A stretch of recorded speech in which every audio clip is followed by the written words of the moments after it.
Assalamualaikum warahmatullahi wabarakatuh. Salam sejahtera untuk kita semua. Pada kesempatan ini saya akan membedah secara kritis terkait fenomena teror di era rejim Prabowo Subianto terhadap LSM, pers, jurnalis, sejumlah aktivis, influencer, tokoh, dan kalangan aktor. Kenapa ini menjadi sebuah fenomena? Dikarenakan satu kejadian atau peristiwa yang dapat diamati atau dialami baik secara alami maupun sosial, konteksnya dapat merujuk pada peristiwa-peristiwa tertentu, misalkan tren sosial seperti perubahan perilaku masyarakat, isu yang menarik untuk diteliti secara ilmiah, dan lain sebagainya.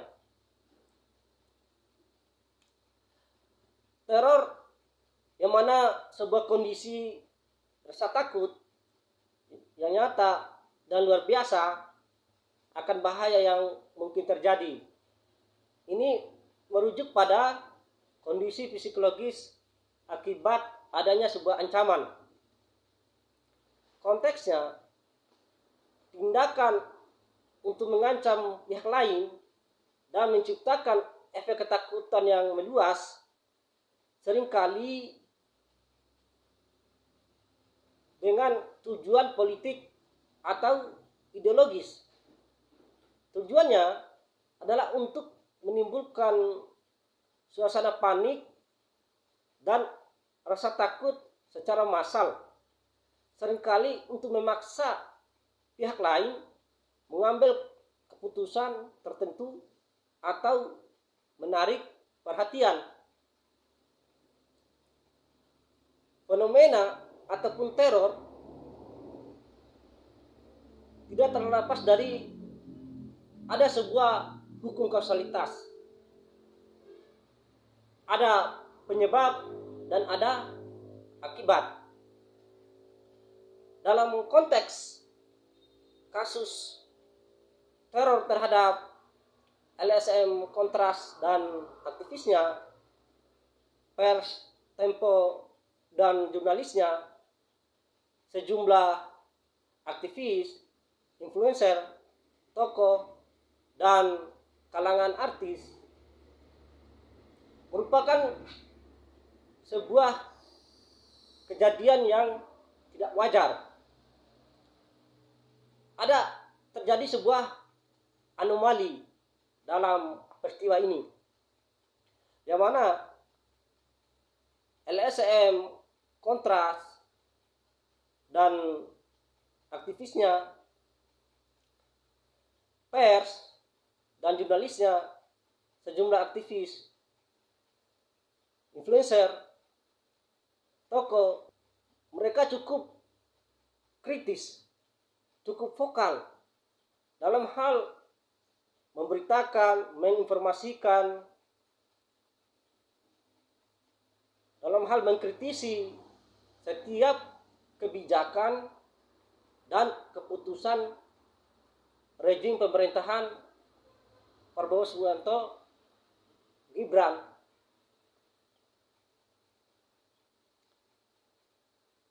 Kejadian teror seperti ini terjadi secara berentetan dan terus berulang.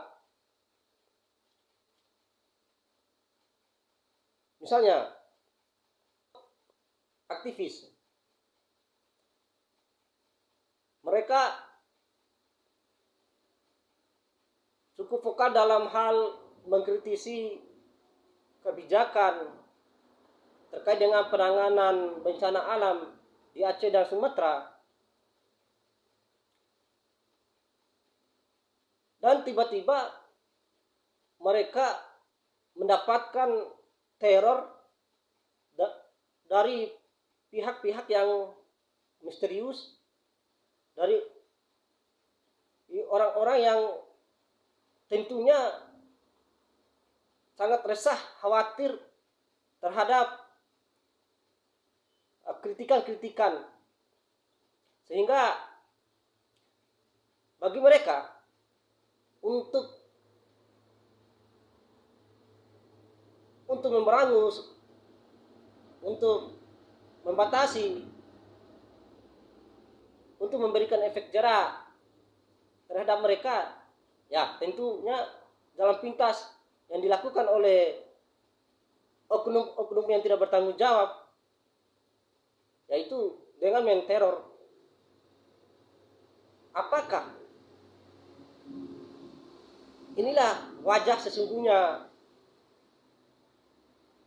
rejim hari ini? Ya, ini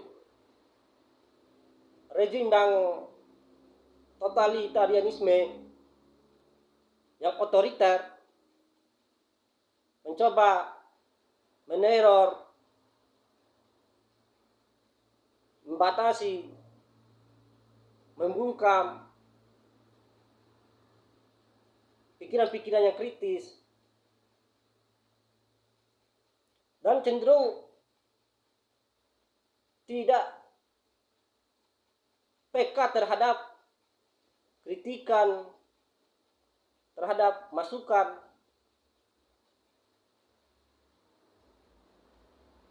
Nah, teror-teror semacam ini bukan hal yang baru dalam sejarah bangsa Indonesia. Saya mengutip bahasanya seorang Soekarno, jas merah, jangan sekali melupakan sejarah. Sebab sejarah membantu kita mempelajari kesalahan masa lalu dan menghindari kesalahan yang sama di masa depan. Apa yang terjadi di era rejim Prabowo Subianto, Gibran Rakabuming, dan yang terjadi di era rejim Orde Baru memiliki berbagai kesamaan. Apakah ini tanda-tanda bahwa rejim hari ini telah mengadopsi pola-pola rejim Orde Baru yang cenderung membungkam, yang cenderung mensabotase, yang cenderung meneror, membredel, baik itu membungkam kebebasan berpendapat, kebebasan pers, yang cenderung masif di era rejim Orde Baru.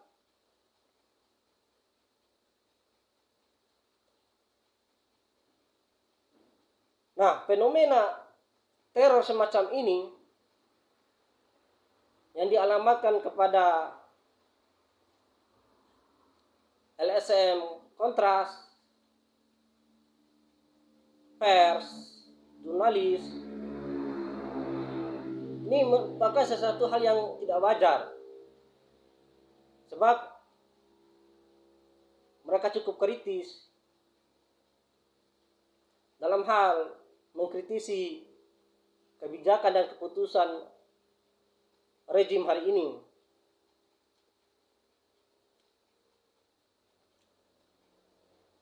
Ini akan mengancam eksistensi demokrasi hari ini,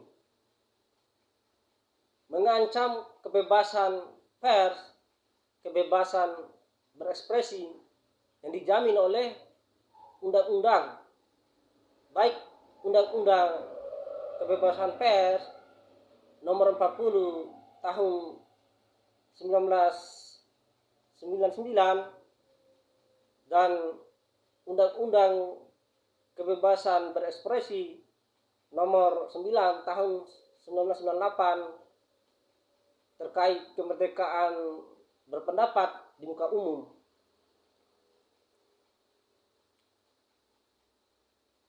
Nah, apakah rejim hari ini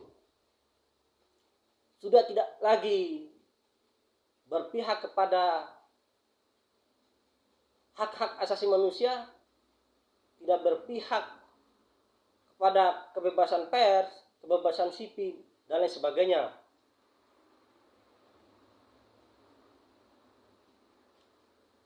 Ini adalah merupakan hak dasar manusia. Hak dasar kita dalam menyampaikan aspirasi, dalam mengkritisi setiap ketika ada ketimpangan, ketika ada kesewenang-wenangan, ketika ada kelalaian yang dilakukan oleh sebuah rejim.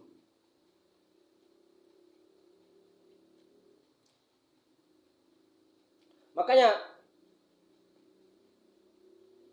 dalam konteks ini, apakah ini menjadi sebuah budaya?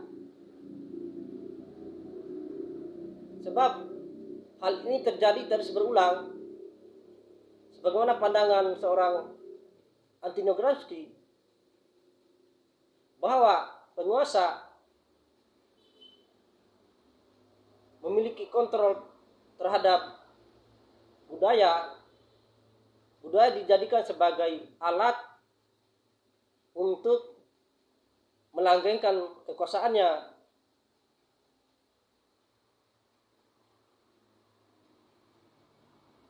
Itu yang mesti harus dipahami, bahwa apapun bentuk kekerasan itu akan mencederai nilai kemanusiaan. Sebagaimana dikatakan oleh Gandhi, kekerasan adalah kelemahan, bukan sebuah kekuatan. Sehingga teror, intimidasi, kekerasan semacamnya itu tidak ada tempat dalam konteks negara yang berdemokrasi hari ini. Saya sebagai pribadi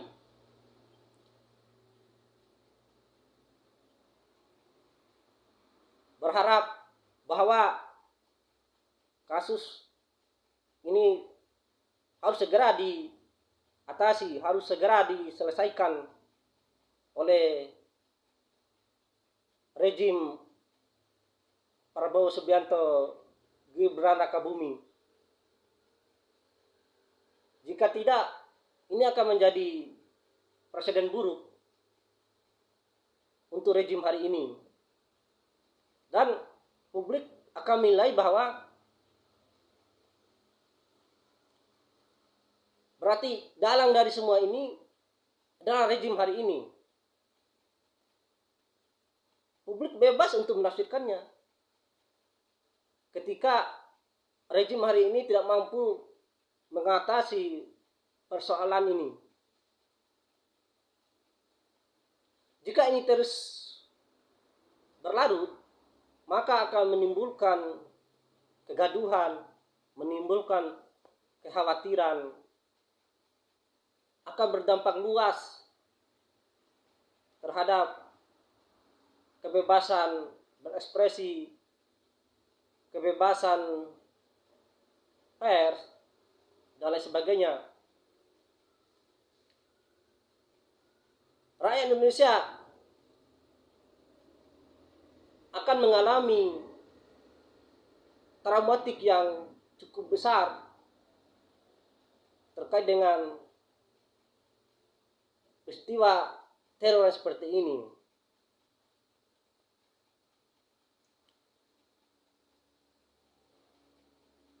Saya berpesan kepada kawan-kawan penyintas teror yang disebabkan oleh entah itu individu, kelompok tertentu, atau kekuasaan hari ini. Sebagaimana ungkapan seorang Voltaire, jangan pernah takut untuk berpikir secara kritis dan berbicara secara jujur. Itu merupakan hak dasar yang dimiliki oleh manusia. Semoga peristiwa seperti ini tidak akan terulang lagi di negara yang demokrasi hari ini, di negara yang menjunjung tinggi nilai-nilai kemanusiaan, yang menjunjung tinggi nilai-nilai moral, keadaban. Itu bagi saya sangat penting. Sekian dan terima kasih. Assalamualaikum warahmatullahi wabarakatuh.